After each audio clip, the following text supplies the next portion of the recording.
नमस्कार. अगदी सुंदर अशा फुलपाखरासारख्या रंगीत संगीत अशा मुली छान अगदी नटून आल्या. व्यासपीठावरील सर्व मान्यवर आणि माझ्या विद्यार्थी मैत्रिणींनो, अशी पाखरे येती आणि स्मृती ठेवून जाती. खरंच मुलींनो, पहिलीच्या वर्गापासून 8वी पर्यंतचा तुमचा प्रवास आणि तुम्हाला सांभाळताना आमचा प्रवास अतिशय अवर्णनीय आहे. तो आपण अनुभवला. या क्षणी एकच सांगेल की आयुष्य खूप सुंदर आहे. पुन्हा एकदा लक्षात ठेवा, आयुष्य खूप सुंदर आहे. आपण मुली आहोत. आपल्याला खूप मोठं व्हायचंय.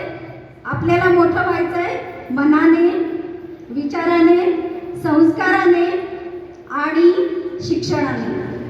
आणि ज्यावेळेस या सगळ्या गोष्टी तुमच्यामध्ये येतील त्याच्यानंतर खरा विद्यार्थी, खरी व्यक्ती, खरा माणूस आणि खरी स्त्री घडणार आहे. आज जर आपण बघितलं तर इथं कार्यरत असणाऱ्या माझ्या सगळ्या सहकारी शिक्षक भगिनी, महिला भगिनी आणि आपल्या शाळेच्या मुख्याध्यापिका आदरणीय हुलजुते मॅडम या स्त्रिया आहेत. आणि आम्ही सगळ्याजणी अतिशय धडाडीने आमचं काम हे चोखपणे करतो आहोत.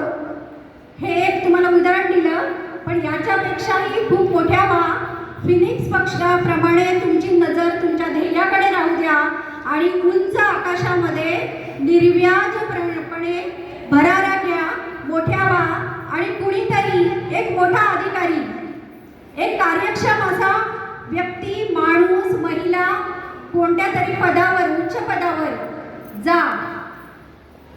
प्रवीण गायकवाड सरांचं विशेष अभिनंदन, खेडेकर सरांचं सुद्धा अभिनंदन आणि गोडसे मॅडमचं सुद्धा अभिनंदन. ते यासाठी का इयत्ता 8वीचा वर्ग सांभाळणे ही साधी गोष्ट नसते.